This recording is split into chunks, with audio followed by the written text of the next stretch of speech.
जय भीम।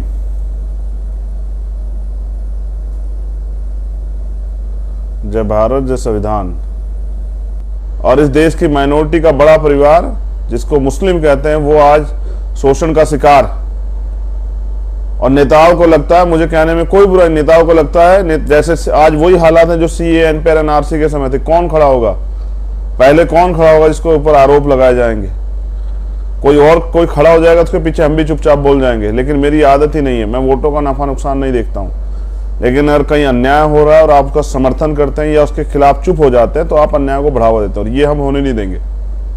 अगर इस देश के आरएसएस और भारतीय जनता पार्टी को ये लगता है कि वो अन्याय करेंगे और हम चुपचाप बैठकर देखेंगे तो ऐसा नहीं चलेगा। जो मैंने पिछले कुछ दिनों में देखा, चाहे वो करौली राजस्थान में हुआ, और मैं ये भी बता दूं कि आरएसएस के लोग हर पार्टी में, इसलिए वो उनके एजेंडे को लागू करवाने के लिए दूसरे दलों के जरिए भी काम कराते हैं। तो चाहे वो उसकी शुरुआत भले ही करौली राजस्थान से हुई, उसके बाद वो चाहे बिहार या यूपी या मध्य प्रदेश, जहां जहां उसकी आग गई हो, ये एक सोची समझी साजिश है। क्योंकि देश में महंगाई बढ़ रही है, बेरोजगारी बढ़ रही है, भ्रष्टाचार बढ़ रहा है, ईवीएम के खिलाफ माहौल बना हुआ है, तमाम लोगों में गुस्सा है, नौजवान सवाल कर रहा है, सरकारी कंपनियां बेची जा रही हैं, जनता जागरूक हो रही है। बीजेपी आरएसएस के लोग साजिशन हम लोगों को दंगों में और धर्म संप्रदाय की लड़ाई में झोंक देना चाहते हैं। आप ये भी नोटिस कीजिएगा, क्या बीजेपी के किसी बड़े नेता का बेटा भी इन यात्राओं में शामिल हो रहा है, या बस वही दलित, पिछड़े और स्वर्ण जाति के भी वो लोग जो लोग मेहनत मजदूरी करते हैं, उन्हीं को इस आंधी में झोंका जा रहा है? ये जो किया जा रहा है ये सब एक सोची समझी साजिश है। और नेताओं को लगता है कि अगर वो इस वर्ग की बात उठाएंगे तो उनका दूसरा वोट सरक जाएगा।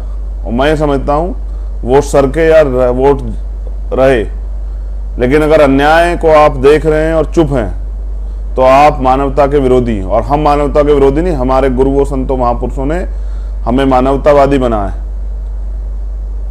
मैं ये भी नहीं कह रहा हूं कि अगर कोई दूसरा वर्ग भी अगर अन्याय कर रहा है, गलत कर रहा है, संविधान का हनन कर रहा है तो उसके खिलाफ भी कार्रवाई हो, कोई हो, चाहे किसी जाति, मजहब, धर्म का व्यक्ति हो। लेकिन अगर साजिशन किसी एक समाज को प्रताड़ित करने का काम किया जाएगा, उसके खिलाफ माहौल बनाने का काम किया जाएगा, उसके खिलाफ तमाम तरह के षड्यंत्र होंगे, तो अगर सरकार को लगता है कि सब चुप रहेंगे तो सब चुप रहे। चंद्रशेखर आजाद चुप नहीं रहेगा।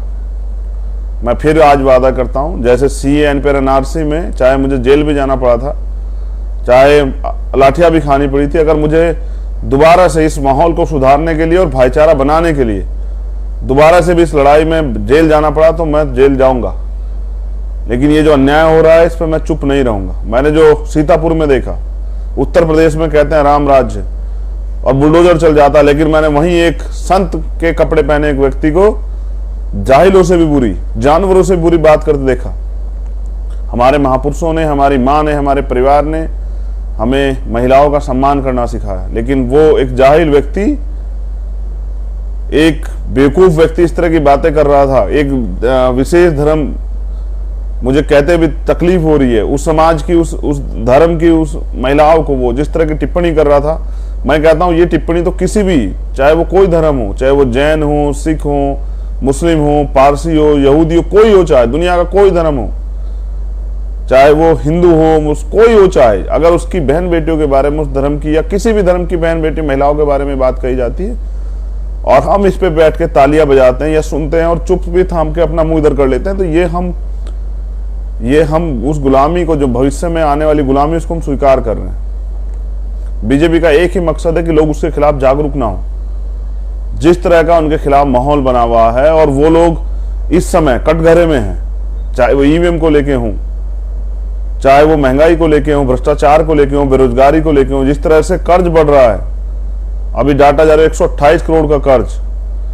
उसके अलावा जिस तरह किसानों की आमदनी खत्म होगी, आम आदमी की आमदनी खत्म होगी, लगातार महंगाई के दाम बढ़ रहे हैं, स्कूल के बच्चों की फीस बढ़ रही है, किताबों के रेट बढ़ रहे हैं, खाने पीने की चीजों के रेट बढ़ रहे हैं, पेट्रोल डीजल के दाम में आग लगी हुई है, बिजली के दाम बढ़ रहे हैं। उस तरह से जिस तरह जनता में आक्रोश है, किसी तरह से धर्म का नशा, धर्म की चटनी चटा के और वो जो जागरूक लोग हो रहे हैं उनको सिर्फ धर्म की आंधी में झोंक के और अपनी सत्ता चला ली जाए, ये बीजेपी के लोग सोच रहे हैं। और वो काफी हद तक सफल भी हो रहे हैं, क्योंकि नेताओं ने चुप्पी थाम ली है।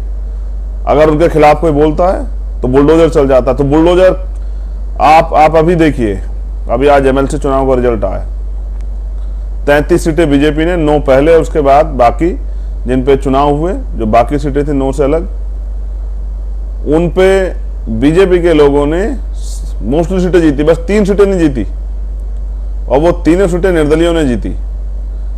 जहां बीजेपी के सामने विपक्ष के लोग नहीं टिपकाए, वहां निर्दलीय, वो निर्दलीय भी देखिए कि वो मुख्यमंत्री की जाति के लोग इसलिए जीते हैं। आप तीनों निर्दलीयों को देख लीजिए, तीनों निर्दलीय, एक बीजेपी के बागी हैं, एक और दूसरे हैं, और एक और तीसरे हैं। वो तीनों लोग, वो तीनों मुख्यमंत्री की जाति के लोग हैं, इसलिए उनके ऊपर विशेष कर पाया, वो जीते हैं। बाकी वरना हमने और लोगों को चुनाव लड़ते देखा, कितनी गाड़ियां चेक होती थी, कितनी परेशानी खड़ी गई थी। ये जो सत्ता, पैसे से सत्ता और सत्ते से पैसे का निर्माण करके, ये जो आम आदमी को झूठन राशन दे दे के जो है सत्ता में बने रहने का जो ख्वाब बीजेपी के लोग देख रहे हैं, और विपक्ष की, मैंने कई बार कहा कि हमें दूसरों को कोसने से ज्यादा दूसरों को के ऊपर देखना, अपने ऊपर देखना चाहिए। विपक्ष के लोग, सब लोग बनना चाहते हैं मुख्यमंत्री, प्रधानमंत्री, इसलिए बीजेपी वापस आई। कोई किसी का हिस्सा नहीं देना चाहता, और हिस्सा छोड़िए कोई किसी को सम्मान भी नहीं देना चाहता।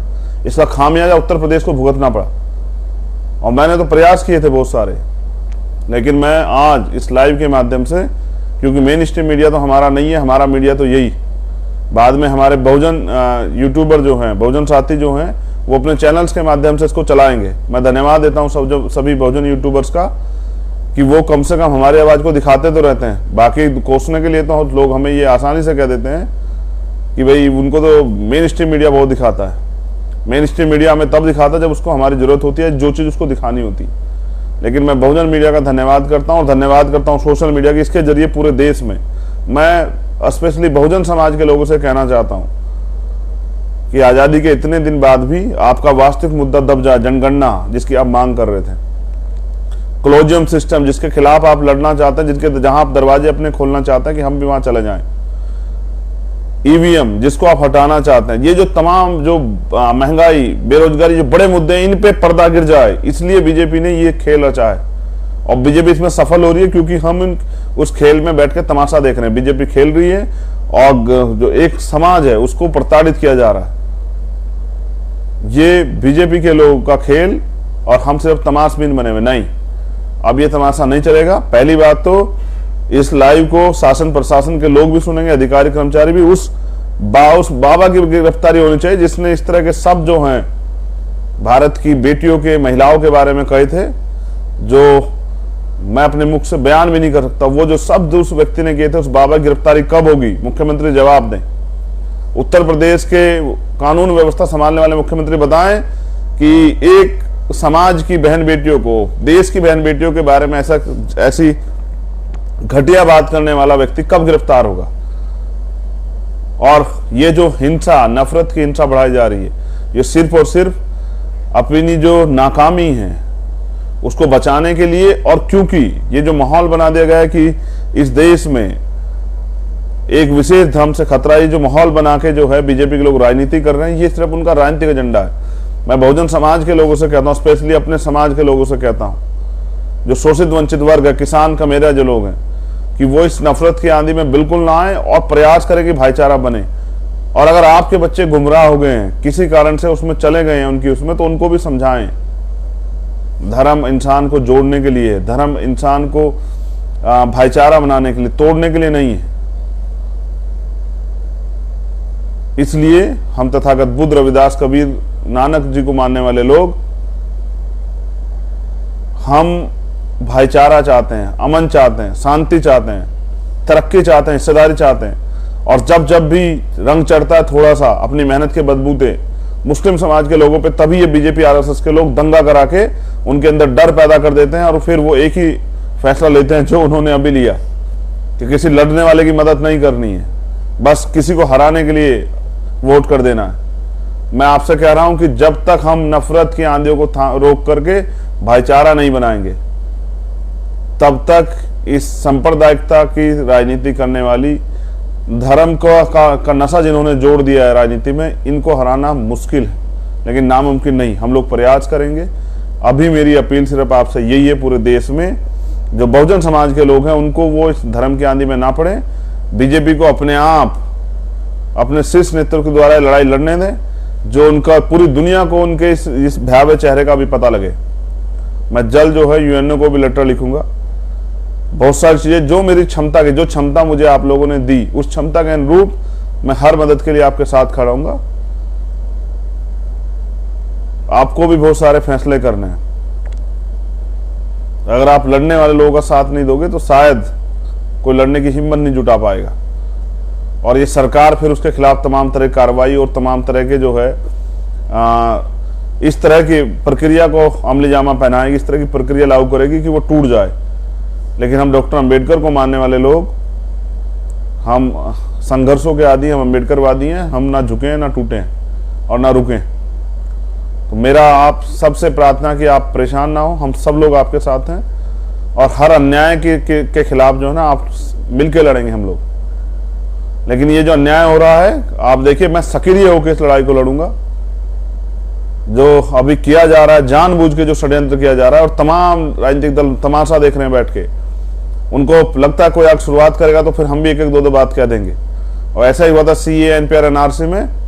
मेरी गिरफ्तारी के बाद तब नेताओं को याद आई कि नहीं, ये बोलना पड़ेगा, कहीं ऐसा ना हो कि ये समाज चंद्रशेखर के साथ खड़ा हो जाए, उसके साथ खड़ा होकर उसको मदद कर दे। लेकिन मैं फिर कह रहा हूं, मेरी लड़ाई आपसे राजनीतिक नहीं, ना ही मेरे रिश्ते आपसे राजनीतिक हैं। आप इस देश के वासी हैं और इस देश में किसी को साथ भी अन्याय होगा, किसी को भी सताया जाएगा तो चंद्रशेखर आपको खड़ा मिलेगा। मैं तमाम सरकारों से, चाहे वो किसी प्रदेश में कोई भी सरकार हो, मैं उन सबसे कहना चाहता हूं, इस अपनी अपनी जगह इस नफरत की आंधी को रोकिए। और अगर आप नहीं रोक सकते हैं तो फिर ये कुर्सियां खाली कीजिए। और अगर आप इसको जानबूझ के बढ़ावा दे रहे हैं तो मैं लिख के देता हूं कि जनता अब तैयार हो रही है। हमारा प्रयास है जल्दी जनता को तैयार करें, जो आपकी ये कुर्सियां वो उखाड़ें, जो आपने ये सांप्रदायिक तक कुर्सियां जमा, इनको उखाड़ें। ये जो अन्याय किया जा रहा है पूरे देश में, ये अन्याय अगर आज आप सोच रहे हैं कि खाली मुसलमानों के साथ हो रहा है, तो ऐसा नहीं। कल ये आपके साथ भी होगा, बुद्धिस्टों के साथ भी होगा, सिखों के साथ भी होगा, जैनों के साथ भी होगा, ये दलितों के साथ भी होगा, पिछड़ों के साथ भी होगा। क्योंकि बीजेपी की अंतिम अच्छा इस देश में मनु का जो विधान है, मनुस्मृति जो है, वो लागू करना है। और ये संविधान खिलाफ है। संविधान खिलाफ कुछ भी होगा, क्योंकि संविधान सभी धर्मों को धार्मिक आजादी देता है। अगर संविधान के खिलाफ जाए कुछ भी किया जाएगा तो हम उसका विरोध करेंगे, वो कोई करे चाहे। आज आप जिस तरह का माहौल बना रहे हैं, ये सिर्फ और सिर्फ टारगेट पे दिखाया जा रहा है मुसलमान। लेकिन सच ये है कि इस देश में संविधान को खत्म करने का काम आरएसएस, बीजेपी के लोग करने की कोशिश कर रहे हैं।